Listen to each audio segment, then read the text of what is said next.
Hello, ನಮಸ್ತೆ friends. ಎಲ್ಲರೂ ಹೇಗಿದ್ದೀರಾ? ನಾನು ಚೆಂದ ಇದ್ದೀನಿ, ನೀವು ಚೆಂದ ಇದ್ದೀರಾ ಅಂದ್ಕೊಂಡು ಈಗಿನ ಅಡುಗೆ ಒಂದು ಕೇಸರಿ ಬಾತ್ ಮಾಡೋದನ್ನ ಶುರು ಮಾಡ್ತಾ ಇದ್ದೀನಿ. ಎಲ್ಲರಿಗೂ ಕಬ್ಬಾಳಮ್ಮ ಚಾನಲ್ಗೆ ಸ್ವಾಗತ. ಈ ಕೇಸರಿ ಬಾತ್ ಮಾಡ್ಕೊಂಡು ಬರೋಣ. ನಾನು 1/4 kg ರವೆ ತೊಗೊಂಡಿದ್ದೀನಿ. 1/4 kgಗಿಂತ ಸ್ವಲ್ಪ ಜಾಸ್ತಿ ಸಕ್ಕರೆ ತೊಗೊಂಡಿದ್ದೀನಿ. ಸ್ವಲ್ಪ ದ್ರಾಕ್ಷಿ ಗೋಡಂಬಿ, 1-2 ಏಲಕ್ಕಿ ಕಾಯಿ ಇಟ್ಕೊಂಡಿದ್ದೀನಿ. ಇವಾಗ ರವೆ ಹುರ್ಕೊಳ್ಳೋಣ. ರವೆ ಹುರ್ಕೊಳ್ತಾ ಇದ್ದೀನಿ.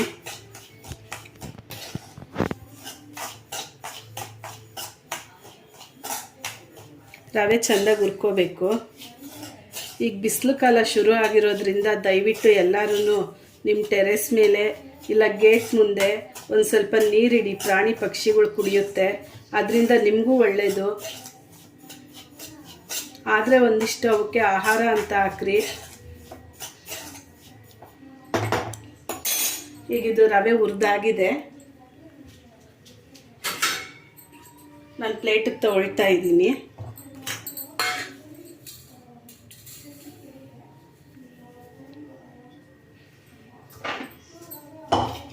ಕೇಸರಿ ಬಾತದ ಬಾಣಲಿ ಇಟ್ಕೊಳ್ತಾ ಇದ್ದೀನಿ.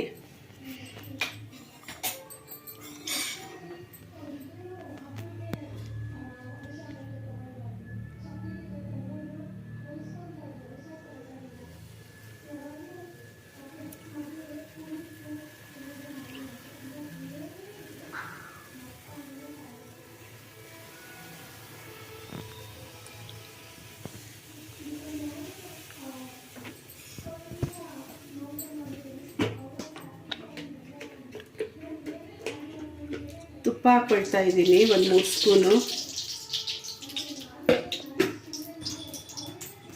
ಅದಕ್ಕೊಂದು ಸ್ವಲ್ಪ ಎಣ್ಣೆ ಹಾಕ್ಕೊಳ್ತಾ ಇದ್ದೀನಿ.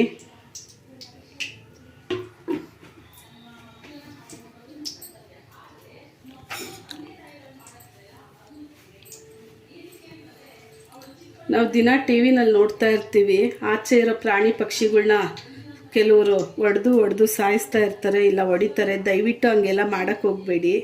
ನಿಮ್ಮ ಕೈಯಲ್ಲಾದರೆ ಒಂದು ಬಿಸ್ಕೆಟೋ ನೀರೋ ಕೊಡಿ, ಇಲ್ಲಾಂದರೆ ಸುಮ್ಮನೆ ಇದ್ಬಿಡಿ. ಅವನ್ನು ಹಿಂಸೆ ಮಾಡೋಕ್ಕೆ ಹೋಗಬೇಡಿ, ದಯವಿಟ್ಟು ಕೇಳ್ಕೊಳ್ತೀನಿ.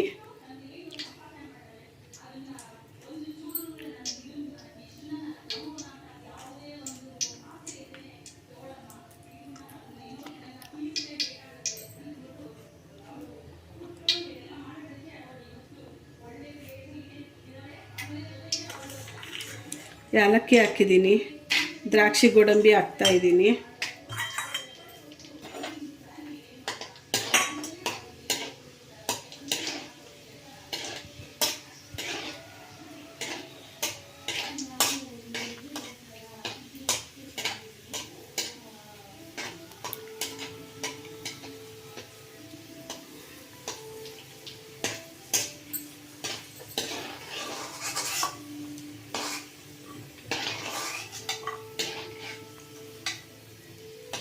ನಾನಿದು ತೆಗೆದಿಟ್ಕೊಂಡಿದ್ದೀನಿ ದ್ರಾಕ್ಷಿ ಗೋಡಂಬಿ ಹುರಿದು.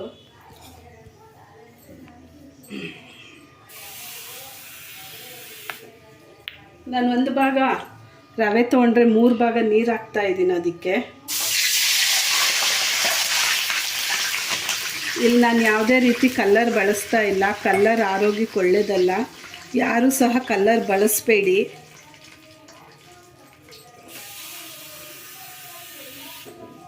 ನೀವು ಹಾಗೆ ಮಾಡಿದ್ರು ಏನದ್ರಲ್ಲಿ ವ್ಯತ್ಯಾಸ ಏನು ಗೊತ್ತಾಗಲ್ಲ.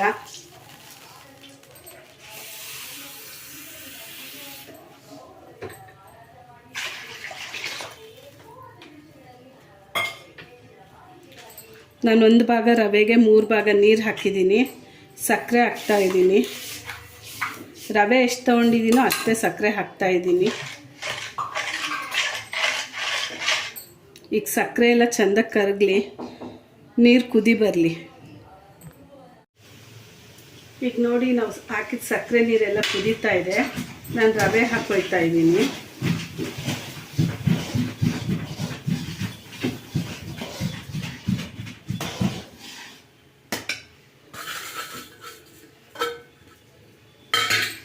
ಈ ಹುರಿದಿಟ್ಕೊಂಡಿರೋ ದ್ರಾಕ್ಷಿ ಗೋಡಂಬಿ ಏಲಕ್ಕಿ ಹಾಕ್ತಾ ಇದ್ದೀನಿ.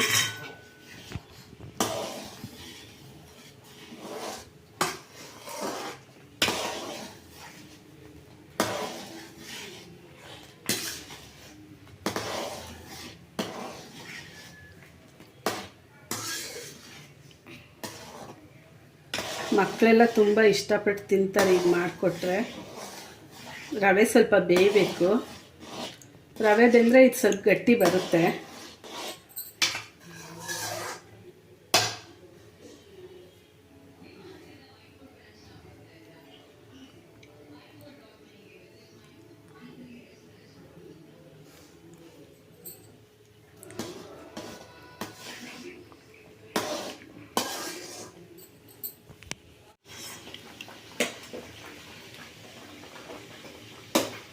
ನೋಡಿ ಕೇಸರಿ ಬಾತ್ ಇವಾಗ ಎಷ್ಟು ಚೆಂದಾಗಿ ರೆಡಿಯಾಗಿದೆ.